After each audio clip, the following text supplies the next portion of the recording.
Karen called the police when I closed my driveway. I didn't think moving into my dream home would come with a side order of drama. But here I am. It all started about 6 months ago when my partner and I finally snagged what felt like the perfect house. Picture this. A quiet suburban street lined with towering oak trees that formed a natural canopy over the road. A symphony of birds chirping in the mornings, and neighbors who waved like they genuinely meant it as we unloaded our moving truck. It felt like a Hallmark movie, and I was ready to settle in and start our happily ever after. The house itself was everything we'd hoped for. A cozy 2-story with a wraparound porch, complete with a little garden that I couldn't wait to make my own. The day we moved in, it was sunny and warm, and I remember thinking, this is it. This is where we're supposed to be. Little did I know that lurking behind those friendly smiles and freshly mowed lawns was a neighborhood dictator in disguise. A week after settling in, I received an invitation, or more like a summons, to the monthly Homeowners Association HOA meeting. I'd never lived in a neighborhood with an HOA before, so I wasn't sure what to expect. The flyer mentioned community initiatives and maintaining the neighborhood's charm, which sounded harmless enough. My partner and I decided to go, figuring it'd be a good way to meet more of the neighbors. That's where I met her, Judith. Judith was everything you'd imagine the president of an overly zealous HOA to be. She strutted into the room like she owned the place, clipboard in hand and a pair of oversized glasses perched on the tip of her nose. She looked around the room as if she were mentally cataloging everyone's flaws, her sharp eyes narrowing every time someone whispered or shifted in their seat. She wasted no time asserting her authority, launching into a speech about how important it was to uphold the prestige of our community. At first, I tried to give her the benefit of the doubt. Maybe she was just passionate. Maybe she'd been burned before by negligent residents who let their grass grow too long or painted their shutters neon pink. But as the meeting went on, her tone became more grating, more condescending. She talked about enforcing standards like she was running a gated estate in Beverly Hills instead of a modest suburb where most of the houses were built in the 90s. Then came the bombshell new fees. Judith unveiled a plan to increase HOA dues by 20%, citing vague neighborhood improvements like upgrading the community park and repainting the neighborhood sign. When someone asked for specifics, she brushed them off with a dismissive wave and said something about how we all benefit from these upgrades. I couldn't stay quiet. I'm sorry, but where's the budget breakdown for these projects? If we're paying more, shouldn't we know exactly where the money's going? Judith's eyes snapped to me like a hawk spotting a mouse. For a moment, I thought she might actually hiss. The HOA board has already reviewed the budget. We don't need to burden residents with those details, she said, her voice dripping with irritation. It's about trust. Or transparency, I muttered under my breath, earning a couple of stifled laughs from nearby neighbors. Judith glared at me, and I knew I just painted a target on my back. A few weeks after that meeting, things started to get weird. One morning, I noticed a set of tire marks on my driveway. They weren't from our cars, and they definitely weren't there the night before. I followed the trail to the end of the street, where a small construction crew was working on a house renovation. A cement mixer and a couple of pickup trucks were parked haphazardly, partially blocking the sidewalk. I walked over to the foreman, a gruff-looking guy in a dusty baseball cap, and asked if his vehicles had been on my property. Yeah, probably, he said with a shrug. It's the easiest way to turn around. Sorry about that. I blinked. Sorry doesn't fix the damage to my driveway. Can you make sure it doesn't happen again? Yeah, sure, he said, but his tone made it clear he wasn't planning to do anything about it. The next morning, there were more tire marks, and the day after that, fresh cracks in the pavement. I tried talking to the foreman again, but he just waved me off. It's just a driveway, he said, like I was being unreasonable. Frustrated, I decided to take matters into my own hands. I went to the hardware store and bought a sturdy chain and a couple of posts. That afternoon, I installed the chain across the entrance to my driveway, securing it with a padlock. It wasn't the prettiest solution, but it got the job done. The construction vehicles stopped using my driveway, and for a couple of days, things were quiet again. Then Judith escalated things in a way I hadn't expected. She called the police. I was in the middle of watering my garden when a patrol car pulled up to the curb. Two officers stepped out, looking unsure as they approached. "We received a complaint about a potential obstruction," one of them said, glancing at the chain across my driveway. Before I could respond, Judith appeared. "This chain is obstructing access and violates community rules," she said, her voice sharp and commanding. "I'm sure you'll agree this needs to be removed immediately." I took a deep breath, trying to stay calm. "The chain is on my private property," I explained to the officers. "It's there to prevent construction vehicles from trespassing and causing damage. I've tried speaking with the foreman, but they've ignored me." One of the officers stepped closer to inspect the posts. After a moment, he nodded. "This doesn't appear to be obstructing community access. It's clearly on private property." Judith's face flushed a deep red. "But it's unsightly. It's not in line with HOA guidelines." "Ma'am," the other officer interrupted, holding up a hand. "This doesn't fall under our jurisdiction. This is a civil matter. We recommend resolving it through the HOA." The officers left, having found no wrongdoing, leaving Judith visibly frustrated. She glared at me before storming off without another word. Later that day, I found a formal notice taped to my door. A $1,000 fine for unauthorized modifications. That was the last straw. I spent the next few evenings diving into research, poring over HOA bylaws and local property ordinances. As it turned out, Judith's claims didn't hold water. The chain was on my property, and there was nothing in the bylaws explicitly prohibiting it. Armed with this knowledge, I doubled down, adding private property signs to the posts for good measure. The neighborhood, which had been so warm and welcoming when we first moved in, started to feel different. Some neighbors stopped waving, their smiles replaced with furtive glances. Others quietly expressed their support, telling me they'd had their own run-ins with Judith but hadn't wanted to rock the boat. It seemed I'd become the unofficial spokesperson for everyone who was tired of her tyranny. The tension was palpable, and I knew this was only the beginning. Judith wasn't the type to back down, and neither was I. I hadn't fully realized the extent of her determination or vindictiveness until the weeks that followed. Things went from irritating to downright surreal, and every time I thought I'd reached the peak of her absurdity, Judith managed to outdo herself. It started subtly at first. The construction vehicles, which had avoided my driveway since I'd put up the chain and signs, began creeping back. I'd find fresh tire marks just outside the chain or scuffs on the posts where they'd clearly tried to maneuver around it. It felt deliberate, like they were testing my resolve. When I approached the foreman again, he just shrugged and said, "We were told it wouldn't be an issue." Told by whom? He wouldn't say, but I had my suspicions. Then came the real damage. One morning, I discovered that one of the posts holding the chain had been knocked over. It wasn't just loose. It was completely uprooted, like someone had rammed it with something heavy. I installed a replacement, but the next day the chain itself had been cut clean through. It wasn't a random act of vandalism. Someone had gone to significant effort to send me a message. That night, as I reviewed the footage from the security cameras I'd recently installed, my stomach dropped. There she was, Judith, in the dead of night, standing in my driveway with two burly men in construction vests. One of them used bolt cutters to snap the chain while Judith stood by, clipboard in hand, directing the operation. I stared at the screen in disbelief. This wasn't just about the chain anymore. Judith had crossed a line. The next HOA meeting couldn't come fast enough.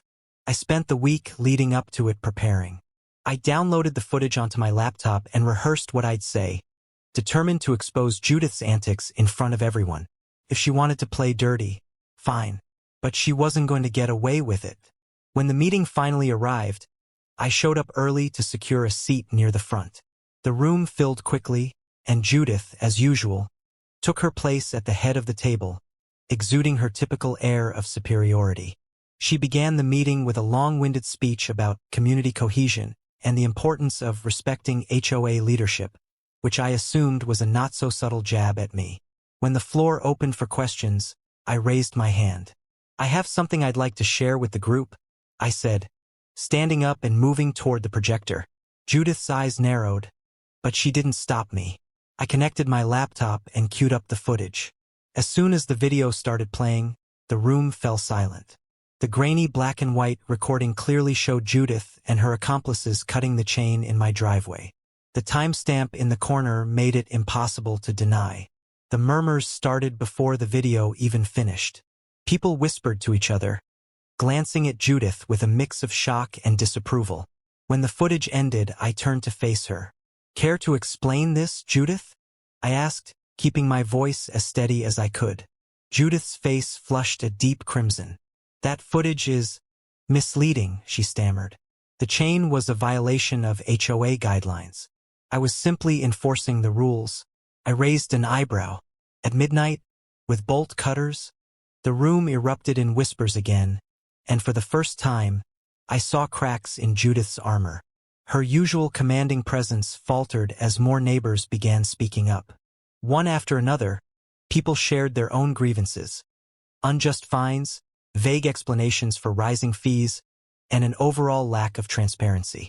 It was clear that I wasn't the only one Judith had crossed. Despite the uproar at the meeting, the HOA board ultimately decided to review the footage before taking any action. Translation: they weren't going to do a damn thing.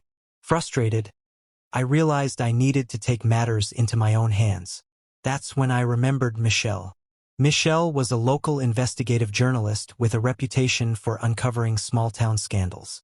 She'd broken stories about corrupt city council members, shady business dealings, and even a county sheriff with ties to organized crime. If anyone could help me expose Judith, it was her. I reached out to Michelle through her website, explaining the situation and attaching the footage. To my surprise, she called me back within an hour. "This is wild," she said, her voice crackling with energy. "HOA corruption isn't uncommon. But this? Cutting chains in the middle of the night? That's next level. I'm in." Over the next few weeks, Michelle and I dug into public records, HOA financial statements, and anything else we could get our hands on. What we found was worse than I'd imagined. Michelle's investigation revealed a tangled web of deceit. At the center of it all was a shell corporation owned by Judith's husband. The construction company that had been causing so much trouble? They'd been making payments to this shell corporation in exchange for Judith steering lucrative renovation contracts their way. It didn't stop there. HOA funds, which were supposed to be used for neighborhood improvements, had been siphoned off for personal expenses. Judith had been using the money to finance vacations, home renovations, and even a new car. The neighborhood upgrades she touted at meetings were nothing more than a smokescreen. Michelle published her findings in a scathing exposé titled "Suburban Scandal. HOA President's Corruption Exposed." The article went viral locally, and within days, reporters started swarming the neighborhood. Judith's once loyal followers began to distance themselves, and the whispers of dissent grew louder. But Judith wasn't going down without a fight. In fact, she seemed more determined than ever to make my life miserable. One evening, I noticed a drone hovering outside my living room window. At first, I thought it might be a neighbor's kid messing around, but when the drone came back multiple times over the next hour, I knew something was off. Then came the fire. It happened late one night. I woke to the smell of smoke and the sound of crackling flames. My backyard shed, a small, weathered structure I used to store gardening tools, was engulfed in fire. By the time the fire department arrived, it was too late to save it. The security footage confirmed my worst fears. The same two contractors who had helped Judith cut the chain were caught on camera sneaking into my backyard with a gas canister. It was arson, plain and simple. Furious, I called the police that night. Armed with the security footage, I handed everything over to the authorities. By the next morning, all three of them, Judith and her accomplices, had been arrested. Later that afternoon, with Judith in custody, I decided to confront her husband in front of the neighbors. He was standing outside with a few others, likely trying to smooth over the growing unease in the community. I walked right up to him, holding a printout of the incriminating security footage in my hand. "Your wife," I began, my voice carrying enough force to silence the murmuring group, "has crossed every line imaginable." He frowned, looking at me with a mix of confusion and irritation. What are you talking about? I shoved the screenshot into his hands. His eyes darted over the image, his face paling as realization hit. The neighbors crowded closer, craning their necks to see. Judith and her little henchman, I continued, addressing not just him but everyone present, have already been arrested. The contractors confessed everything to the police. She orchestrated all of it. Gasps rippled through the crowd. The neighbors who had once followed Judith without question now looked at her husband with open disdain. Someone muttered, I knew something was off about her, while another whispered, how did we let her get away with so much? Judith's husband stammered, this can't be true. Judith would never. Oh, it's true, I cut in, my voice rising. Not just the arson. She's been exposed for corruption, fraud, and embezzlement. Your wife has been robbing this community blind, and now you're all going to jail.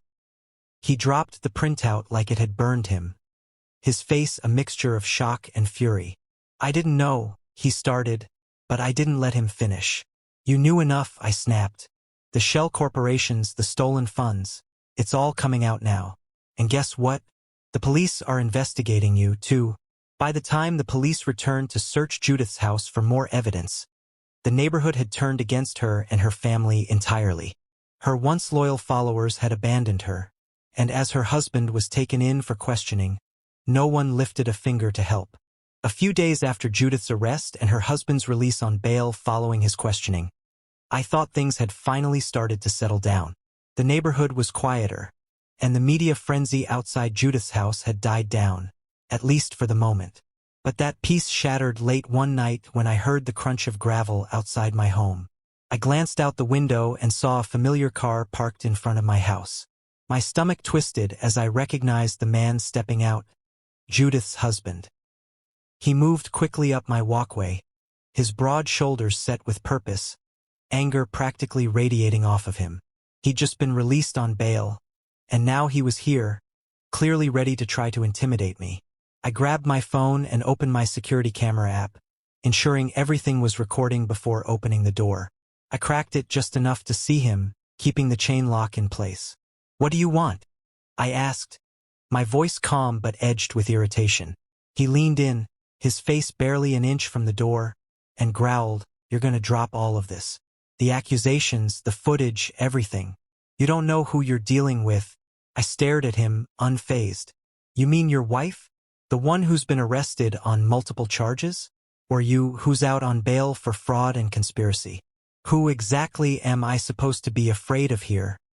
His jaw tightened, and his eyes burned with barely restrained fury. You think this is over? You're playing a dangerous game. If you don't back off, there will be consequences. I raised my phone, holding it up where he could see the recording indicator. You mean the consequences of me sending this footage to the police? Because I'm pretty sure threatening a witness violates your bail conditions. His face went pale for a moment, then twisted into a sneer. You're making a mistake, he said, stepping back.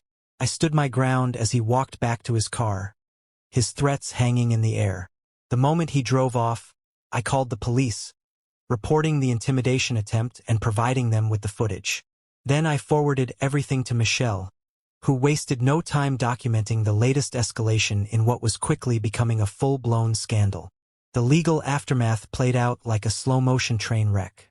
Judith's husband's late-night visit, combined with the overwhelming evidence already stacked against him and his wife, sealed their fate. His violation of bail conditions led to an immediate arrest, and this time he didn't get out. The courtroom proceedings were intense. Judith faced charges of embezzlement, conspiracy, vandalism, and orchestrating the arson of my shed. Her husband's charges were just as severe, tying him to money laundering and his role in setting up the shell corporation used to funnel illicit funds. The contractors, eager to minimize their own sentences, testified against Judith and her husband, recounting every instruction she'd given them and admitting their roles in carrying out the arson and vandalism. The construction company executives, desperate to avoid harsher consequences, also pled guilty to bribery and fraud. They faced heavy fines, were barred from operating in the region, and saw their company's reputation permanently destroyed. Testifying in court was one of the most nerve-wracking experiences of my life, but it was also cathartic. I recounted everything from the driveway chain to the fire and the intimidation attempt. The verdicts were unanimous. Judith received a lengthy prison sentence for her crimes, and her husband wasn't far behind. The construction company executives, though spared jail time, faced significant fines and business restrictions that effectively ended their careers. With Judith and her husband out of the picture, the neighborhood shifted its focus to rebuilding. The first order of business was dismantling the old HOA structure and holding new elections. This time, everything was transparent, with residents voting on candidates they trusted to prioritize the community's well-being over personal gain. One of the first decisions made by the new board was to overturn Judith's arbitrary fines and refund wrongfully charged residents. Policies were rewritten to include clear guidelines and enforce limits on the HOA's authority. A new rule was implemented requiring any changes to neighborhood fees or projects to be approved through a community vote. For the first time, residents felt empowered to participate in the decision-making process. The board also prioritized long-overdue neighborhood improvements. The sidewalks were repaired, streetlights were replaced, and the community park, which had been neglected for years, was finally renovated. These projects, funded with the recovered HOA funds, brought the community together in a way I hadn't seen since moving in. To my surprise, several neighbors approached me about joining the new HOA board. At first, I hesitated. After everything I'd been through, the idea of taking on that responsibility felt exhausting. But I realized that if I didn't step up, I might regret it. So, I agreed to serve a one-year term, focused on making sure the changes we'd fought for were fully implemented. By the time my term ended, the neighborhood felt like a completely different place. The tension and division that Judith had fostered were gone, replaced by a sense of unity and shared purpose. People who had once been too afraid to speak up now voiced their opinions openly, knowing they wouldn't be silenced or punished. When I stepped down from the board, I felt a deep sense of satisfaction.